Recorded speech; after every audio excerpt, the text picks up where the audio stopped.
Welcome, neighbor. I'm Glenda, and this is the Mr. Rogers Project. I'm rewatching old episodes from Mr. Rogers' Neighborhood and reflecting on them through my adult eyes. Join me in this project, and don't forget to like and subscribe and share. I'm also on Instagram, and I have a blog post for each episode if you'd like to leave comments there. You can stream episodes on Amazon Prime, and this is from Mr. Rogers' Neighborhood, Volume 1. The title is Jealousy, Henrietta Gets Angry, number 1177. The original air date is 1971. The synopsis and my reflections. This episode begins with Mr. Rogers asking us if we remember the fancy writing from yesterday, and shows us an envelope and letter that he's received with fancy writing on it. He tells us that this script we see is called italic. As per usual, Fred links together concepts and activities in each episode for the week. Mr. Rogers continues with his own calligraphy practice. He shows us a poem his friend wrote, which he then copied down in a print script. He reads the poem to us, which is about the wind. Mr. Rogers says that he needs to finish the poem by writing the title, Tramping Wind. He gives a small vocabulary lesson explaining what the word tramping means. I think this poem was specifically selected for the word tramping. Young children often stomp or tramp when they are angry. I think Fred is illustrating what anger can look like in our physical expression through the poem. As Mr. Rogers is writing the title of the poem, he tells us he's still learning how to do this and he really likes it. At the very end of the title, he makes a mistake and points it out to us. He decides he will have to redo the whole thing later. Mr. Rogers says he feels angry because he spent so much time working on writing out this poem. He intended to make this poem beautiful with his calligraphy and give it as a gift to his friend. I appreciate that Fred is sharing and thereby normalizing his feelings of anger. I also think by stating he will redo his project later, he's demonstrating that sometimes the best course of action when you're angry is to pause and to take a break before acting. He then asks us, what do you do when you're angry? He transitions into the song, What Do You Do with the Mad That You Feel? I think the lyrics in the song, Someday a Girl Can Become a Lady and Someday a Boy Can Become a Man, emphasizes that a part of what makes us mature adults is our ability to manage our anger in appropriate and productive ways. In the song, Fred also explains that we have the ability to stop and control ourselves when we are feeling anger, and having that level of discipline feels good. It took me many years of hearing this song to fully realize what Fred was trying to say. I realized that by asking, what do you do with the mad that you feel, Fred was asking us to reflect on how we can use our anger as motivation to do something productive. It's normal and natural to feel anger, but what's more important is what we do with that anger. We could channel it into violence or hate, but is that productive? Will it make the world a kinder place? When I feel angry, I stop and I think of this song. I ask myself, what will you do with the mad that you feel? Sometimes it takes days for me to reflect long enough to find some way to channel it, but I almost always find a way to channel the anger. And it's almost always change that becomes my channel. I can change how I choose to act.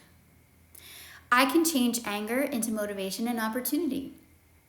I can change anger into making changes in my community. I, however, can't change or control how others treat me, but I can change the boundaries I have for those individuals. I can also change how I enforce those boundaries. Last, I can't change anything if I'm not in control of my anger. The guest on today's episode is ventriloquist Susan Lynn. She uses her puppets to talk to us about jealousy.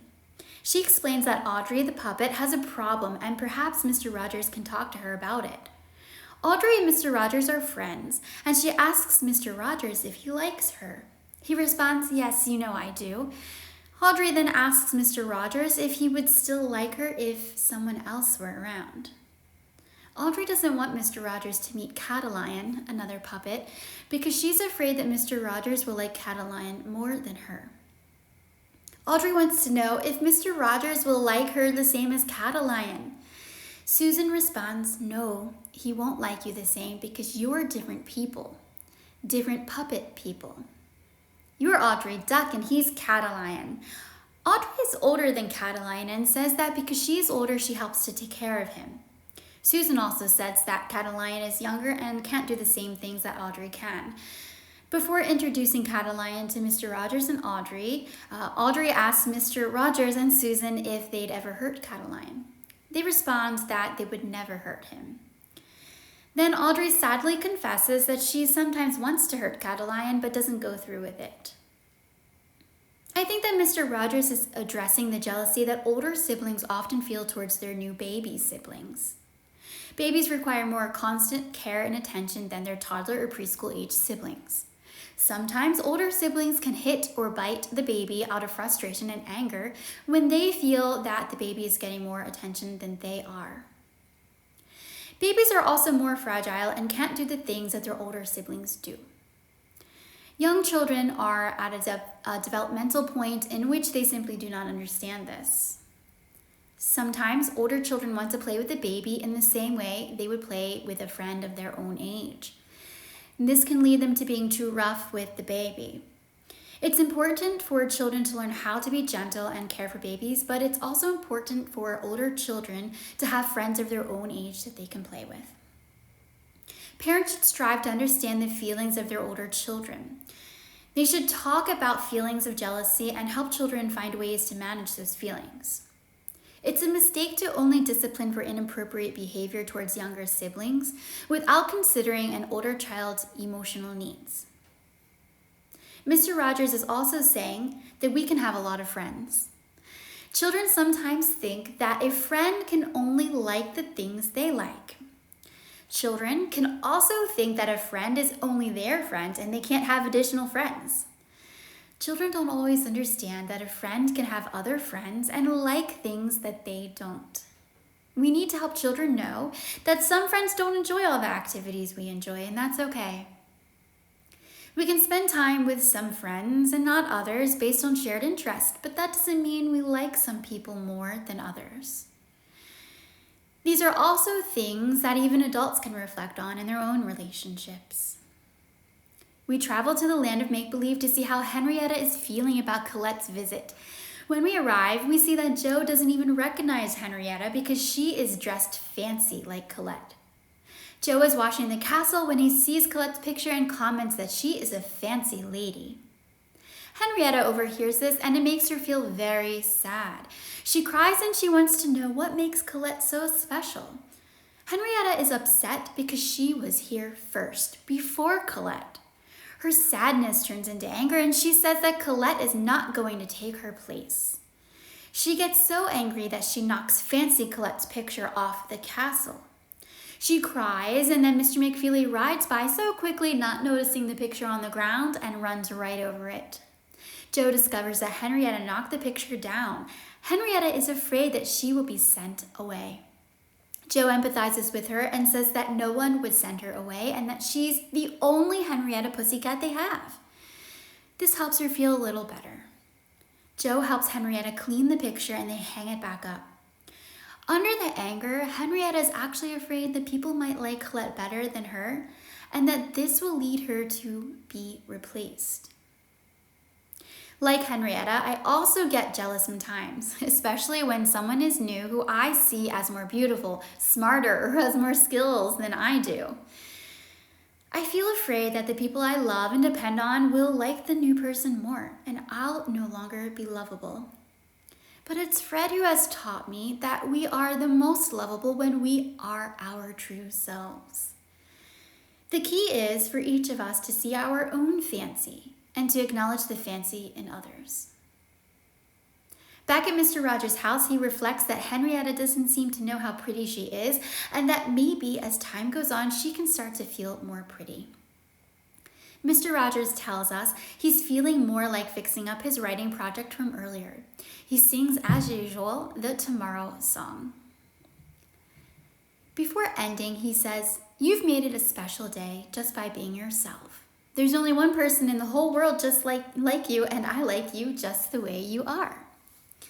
In recent years, Mr. Rogers has received criticism for telling children they are special. Some think that telling children they're special is the reason why young people are less disciplined. They claim everyone thinking they are special is the reason for societal collapse. My reflections on the whole picture that is Fred and his show is this. By special, Fred means valuable. He is saying that each and every person has value and worth. No matter who you are or what you do, at the very basic level, you have value, you are worthy, and you deserve dignity. I think children better understand the word special over valuable or worthy, which is probably why he uses it. I believe it's actually the failure to see the value and worth in all of creation, from humans to animals to plants, waterways, etc., that's the true cause for societal collapse.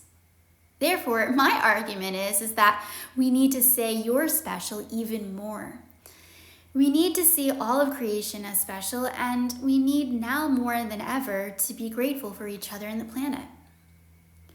It's my experience that people don't care for what they don't appreciate. My additional observations, connections, and reflections. Fred taught me to always say hello to people and to use their names. I don't always do this, but I'd like to get better at it. Jealousy can show us which values are important to us. We could feel angry or scared, or we can continue to improve, grow, and foster the things that we find important. We can also look for our unique gifts that we aren't sharing with others, seeing our own potential, personal value, and worth. Questions for myself. What happens when I replace the word special with valuable in Fred's writing? For example, you are special, you are valuable. You are special to me, you are valuable to me. You've made this day a special day. You've made this day a valuable day. Are the words special, valuable, worthy, and fancy interchangeable for Fred? Questions for you. Feel free to answer in the comments or on my blog. How do you care for yourself if you can't see your own value or worth? How do you care for your neighbors if you can't see their value and worth? Most importantly, won't you be my neighbor?